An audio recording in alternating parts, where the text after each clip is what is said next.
Assalamualaikum warahmatullahi wabarakatuh. Kami dari kelompok 7 akan mempresentasikan materi strategi. Sebelum memulai presentasi, izinkan saya memperkenalkan kelompok saya. Saya Sofa Nabila, NIM 2021 1016 0311 479. Perkenalkan, nama saya Oliori Salilvani, NIM 2021 101 603 11466.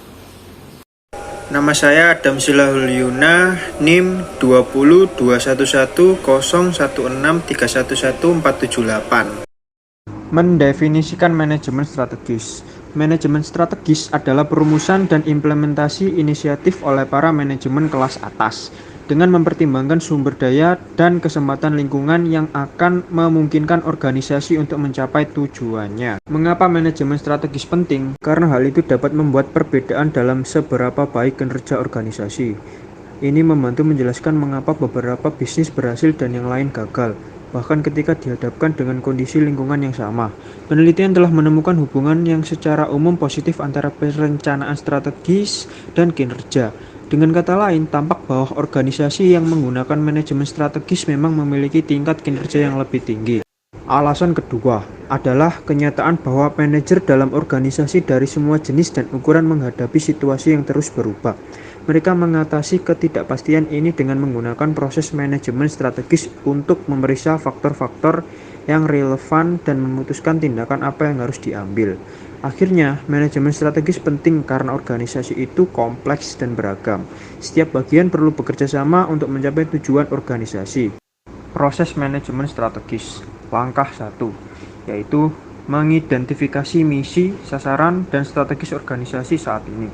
Langkah 2 yaitu melakukan analisis eksternal. Langkah 3 adalah melakukan analisis internal. Langkah 4 merumuskan strategi. Langkah 5 menerapkan strategi. Dan yang terakhir, langkah 6 mengevaluasi hasil strategi perusahaan. Apa itu strategi perusahaan? Strategi perusahaan ialah menentukan bisnis apa yang digeluti atau ingin dimasuki perusahaan dan apa yang ingin dilakukan dengan bisnis tersebut. Ini didasarkan pada misi dan tujuan organisasi dan peran yang akan dimainkan oleh setiap unit bisnis organisasi. Apa saja jenis strategi perusahaan? Jenis strategi perusahaan terdiri dari 3, yaitu growth, stability, dan renewal. Growth ialah ketika sebuah organisasi memperluas jumlah pasar yang dilayani atau produk yang ditawarkan. Sedangkan stability adalah strategi perusahaan di mana organisasi terus melakukan apa yang sedang dilakukan. Dan renewal adalah strategi pembaruan jangka pendek yang digunakan untuk masalah kinerja kecil. Bagaimana strategi perusahaan dikelola? Ketika strategi korporat organisasi mencakup sejumlah bisnis, manajer dapat mengelola kumpulan atau portofolio bisnis ini menggunakan alat yang disebut matriks portofolio korporat.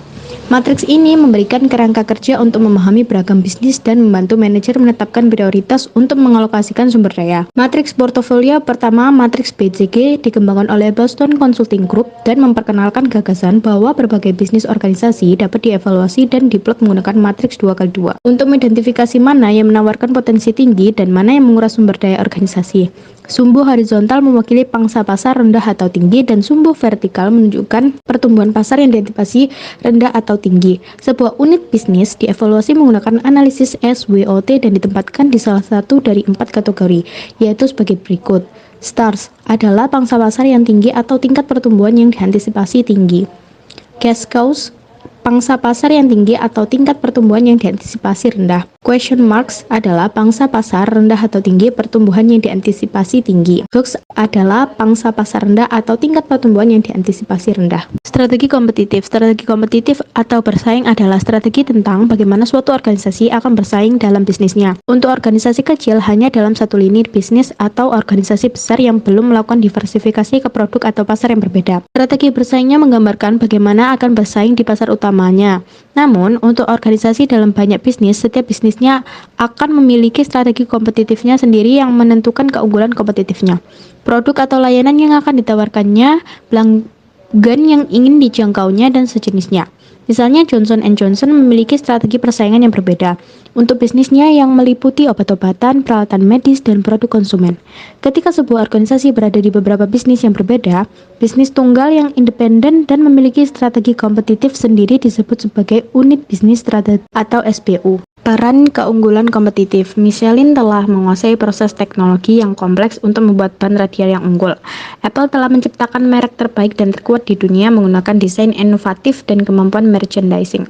Hotel Ritz-Carlton memiliki kemampuan unik untuk memberikan layanan pelanggan yang dipersonalisasi. Masing-masing perusahaan ini telah menciptakan keunggulan kompetitif. Mengembangkan strategi kompetitif yang efektif memerlukan pemahaman tentang keunggulan kompetitif yang memberikan organisasi, yaitu keunggulan khasnya. Keunggulan khasnya itu dapat berasal dari kompetensi inti organisasi dengan melakukan sesuatu yang tidak dapat dilakukan orang lain atau melakukannya dengan lebih baik daripada orang lain bisa melakukannya. Misalnya, Porsche memiliki keunggulan kompetitif berdasarkan kemampuan teknik dan desainnya ditambah reputasinya dalam membangun kendaraan berkualitas tinggi dan berkinerja tinggi. Atau keunggulan kompetitif dapat berasal dari sumber daya perusahaan karena organisasi memiliki sesuatu yang tidak dimiliki pesaingnya. Misalnya sistem informasi Walmart yang canggih memungkinkannya untuk memantau dan mengontrol inventaris dan hubungan pemasok secara lebih efisien daripada pesaingnya, yang memberi Walmart biaya produk yang lebih rendah, mengurangi biaya penyimpanan inventaris dan harga yang sangat kompetitif bagi pelanggannya. Walmart memiliki keunggulan kompetitif dalam sistem informasi mutakhirnya yang memungkinkannya memantau dan mengontrol inventaris dan hubungan pemasok dengan lebih efisien daripada pesaingnya. Ini memberi Walmart biaya produk lebih rendah, mengurangi biaya penyimpanan inventaris dan harga yang sangat kompetitif bagi pelanggannya. Mempertahankan keunggulan kompetitif dalam bisnis adalah suatu manfaat ketika perusahaan mempunyai dan menghasilkan produk atau jasa yang dilihat dari pasar targetnya nantiasa lebih unggul dibandingkan dengan para kompetitif terdekat. Bidang manajemen strategis berhadapan dengan masalah seputar bagaimana sebuah perusahaan meraih dan mempertahankan keunggulan kompetitif yang dimilikinya. Ada beberapa strategi untuk membangun atau mempertahankan keunggulan kompetitif, yaitu 1. Strategi diferensiasi. Pada strategi diferensiasi ini dilakukan untuk menjadi unggul dari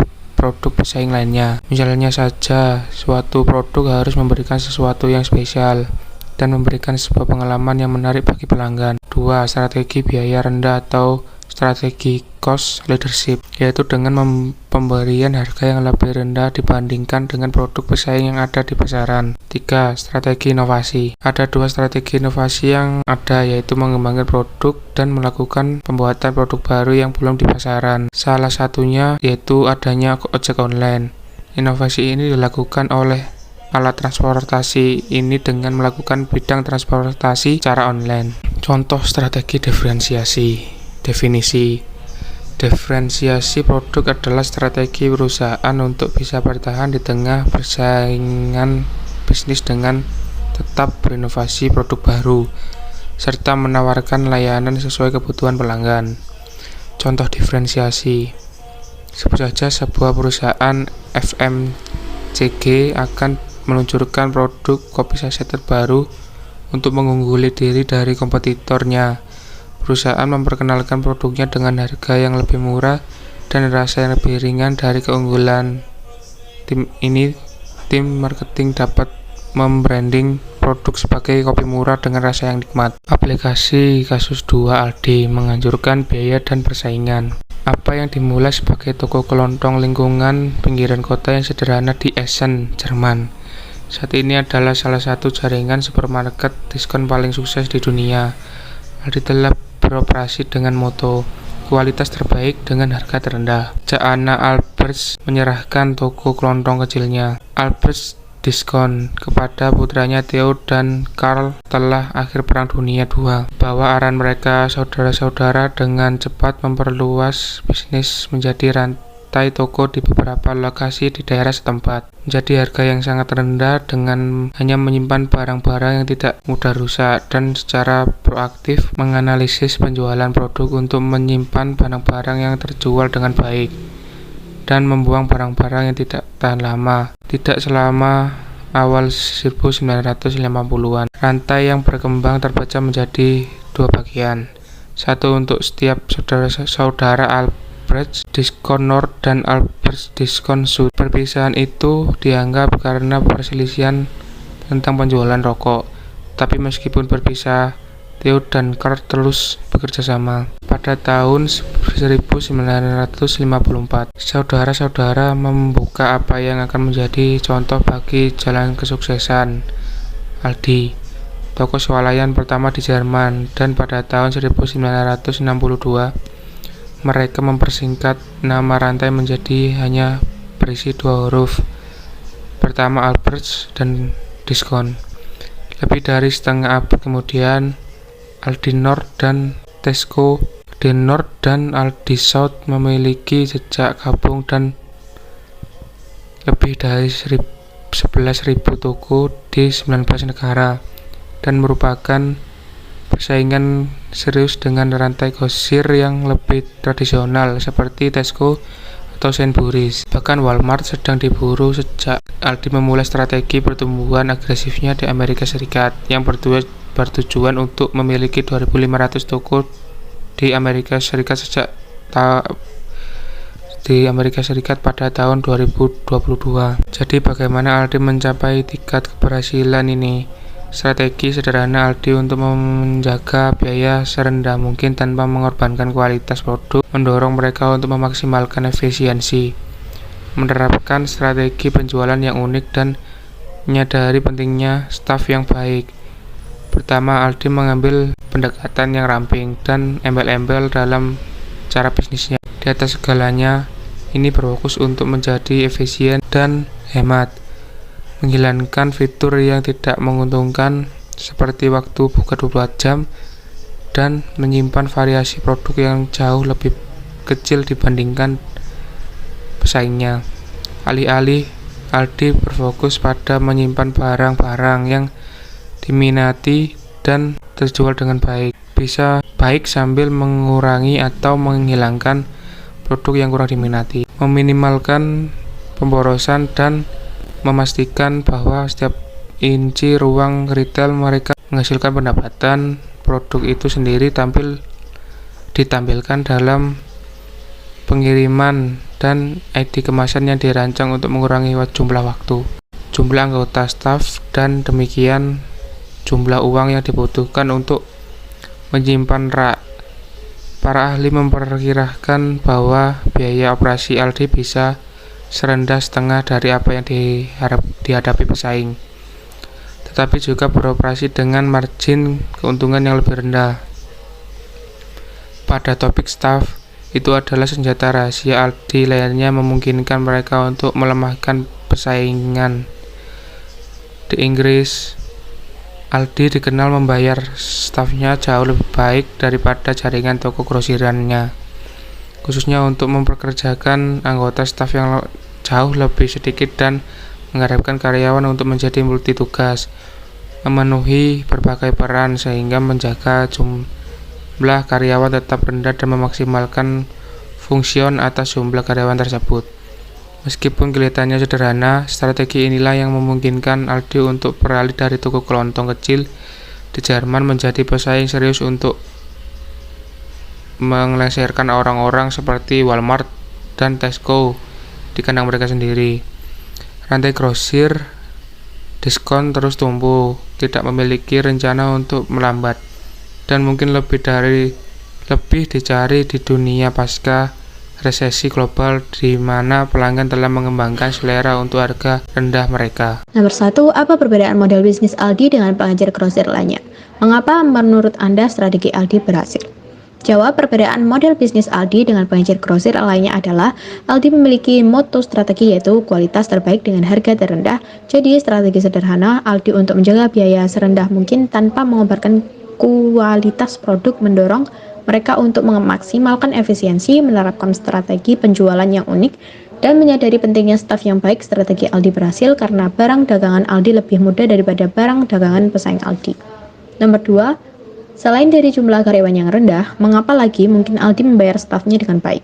Aldi dikenal membayar stafnya jauh lebih banyak daripada jaringan toko grosir lainnya, dan memperkerjakan karyawan jumlah yang lebih rendah dengan harapan dapat memenuhi berbagai peran memaksimalkan fungsionalitas. Nomor 3, menurut Anda apakah Aldi harus menyimpan lebih banyak variasi barang ke depan? Jelaskan iya, karena semakin besar perusahaan Aldi, maka keuntungan yang didapat juga semakin banyak. Maka dengan itu Aldi dapat mengembangkan variasi barang agar toko dapat lebih berkembang, semakin maju dan lengkap. Nomor 4, bagaimana Anda menggambarkan strategi perusahaan Aldi? Aldi menggunakan strategi diferensiasi dan strategi kompetitif, yang dimana perusahaan untuk bisa bertahan di tengah persaingan bisnis dengan tetap berinovasi produk baru serta menawarkan layanan sesuai kebutuhan pelanggan. Bagaimana suatu organisasi akan bersaing dalam bisnisnya? Untuk organisasi kecil hanya dalam satu lini bisnis atau organisasi besar yang belum melakukan diversifikasi ke produk atau pasar yang berbeda.